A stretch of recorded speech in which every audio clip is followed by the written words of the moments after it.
দীর্ঘদিন ধরে লোডশেডিং এর সমস্যা এলাকায় ইলেকট্রিক সাপ্লাইয়ের কর্মীদের আটকে রাখলো গ্রামবাসীরা।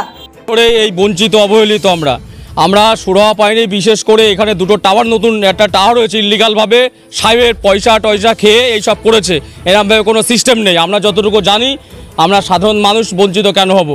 একটা টাওয়ারের জন্য অন্য তাদের কিছু পয়সা নিয়ে টাকা পয়সা, সাধারণ মানুষ আমরা কেন বঞ্চিত হব দিনের পর দিন?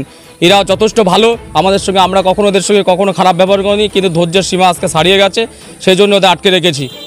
তীব্র গরমে হাঁসফাঁস অবস্থা, তার মধ্যে এলাকায় দীর্ঘ 6 মাস ধরে লোডশেডিং এর সমস্যা।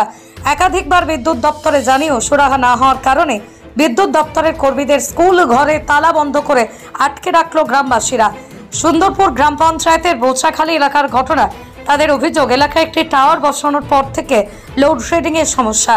একাধিকবার বিদ্যুৎ দপ্তরের লোড বাড়ানোর কথা বলা হলেও কোনো পদক্ষেপ নেন না তারা।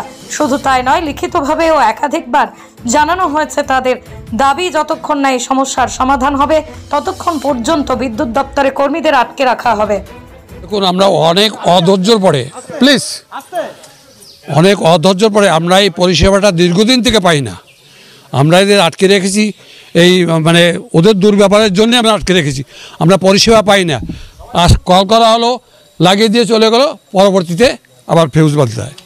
আমরা যা ব্যবসা বাণিজ্য করি, যারা ব্যবসায়ী আছে তারা আর যারা আছে, খুব কষ্ট পাচ্ছি আমরা, ভীষণভাবে কষ্ট। কারেন্ট তো থাকেই না। কারেন্ট থাকবে কি? আমার একটা প্রতিষ্ঠান আছে, ফিউজ বেঁধে দেখলো 2 বস্তা, তার মধ্যে আবার কর্মচারী ফিউজ বাঁধতে আসে। তারপরে গ্রামের পরিষেবা তো ভীষণ খারাপ। লোডটা দিল কেন? এই যে টাওয়ারটা হয়েছে, ও লোডটা দিল কেন? সিলিন্ডার আসুক, লোড মেপে তো দিতে হবে। আমি গাড়ি চড়ি, আমার গাড়ি চাকায় হাওয়া আছে কেন দেখতে হবে না? লোড দিয়েছে কেন? লোড দিয়ে ওভারলোড দিয়ে আজকে আমাদের খুব দুর্যোগ। ছেলে মেয়ে কষ্ট, কেউ হসপিটালে ভর্তি, কেউ এখানে ওখানে পয়সা খেয়ে। মানে গোটা সাধারণ আমরা কোনোদিন বিয়ার ব্যবহার কারোর সঙ্গে করি না, এলো প্রথম কথা। 1, 2 হচ্ছে, যদি কালকে 7 বার এই যে যারা আটকে দিয়েছি, এদের দোষ দিয়ে লাভ নাই। কালকে 7 বার এসে এটা মোটামুটি ঠিক করে দিয়েছে, পরক্ষণে আবার সেটা কেটে যাচ্ছে, 15-20 মিনিট থাকছে। এই কেবিলের সমস্যা। এই কেবিলটা পার্মানেন্টলি সুন্দরভাবে দিতে হবে। এবং যে এটা আছে 100 কেবি, হ্যাঁ, এটা আরও 63 কেবি যদি হয়, তাহলে খানিকটা সুরাহা আমাদের হবে। তা আমি চাচ্ছি যে এই গাড়ি আটকানো বড় ব্যাপার নয়, আমরা এটার বিরুদ্ধে তো কাজ করি, সত্যি সত্যি তাই। এটা ঠিক না, কিন্তু সাধারণ লোক যদি একবার খেপে যায়, হ্যাঁ, বিভিন্ন রকম শুনলেন তো, এখানে একটা টাওয়ার দিয়েছে, হ্যাঁ, যেখানে মানে ক্যাপাসিটি নাই, তারপরে একটা হেভি ধরনের টাওয়ার এখানে বসে দিয়েছে, তাতে কানেকশনও দিয়ে দিয়েছে, ঠিক আছে। আর এই 100 কেবির ভিতর অন্তত আমাদের 700-800 বাড়ি আছে, প্লাস 2টো কল আছে, যাতে 30-60 ইউনিট খায়, তাই তো দাদা?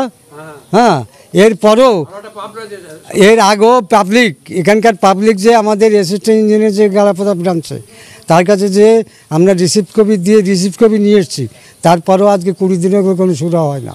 কথা হচ্ছে যে আমাদের পরিষেবাটা দরকার, একদম পরিষ্কার কথা হচ্ছে আমাদের পরিষেবা দরকার। আমরা অফিসে গিয়েছি, আমরা এখানে অনেক যথেষ্ট ভালো ব্যবহার করেছি, আমরা ওখানে গিয়ে দুর্ব্যবহার করিনি। তা সত্ত্বেও আমাদের সাথে অফিসার একভাবে দুর্ব্যবহার করে যাচ্ছে, আমাদের লাইনটা দিচ্ছে না, ইনলিগাল ওখান থেকে টাওয়ারটা দিল।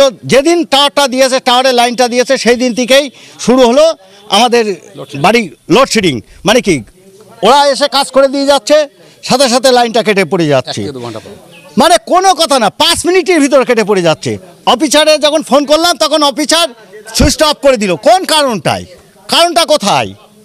এটা আমাদের দরকার, ওনার আসা দরকার, আমাদের দরকার, আমাদের বুঝিয়ে দেওয়া দরকার যে আমাদের গ্রামবাসী হিসেবে আমরা পয়সা দিয়ে কেন ছাপাড়ার হব। আমাদের আটকে রেখেছে কেন, সেটা এখানে কাজ করতে এসেছিলাম। আমরা নন্দন কনস্ট্রাকশনের গাড়াপোতা সাপ্লাইতে কাজ করি। এখানে সকালে কলে এসেছি, এই যে পাবলিক মানে জনসাধারণ এখানে ক্ষুব্ধ জনতা আমাদেরকে নিয়ে এসে এখানে বসিয়ে রেখেছে। অভিযোগ কন্টিনিউ নাকি লাইন হ্যাকেল হচ্ছে, লাইনটা পাচ্ছে না, এই আর কি।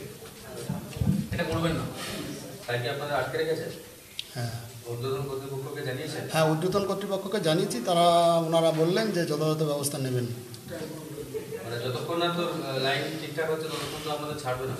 সেটা আমরা বলতে পারবো না, আমরা আছি সকাল থেকে।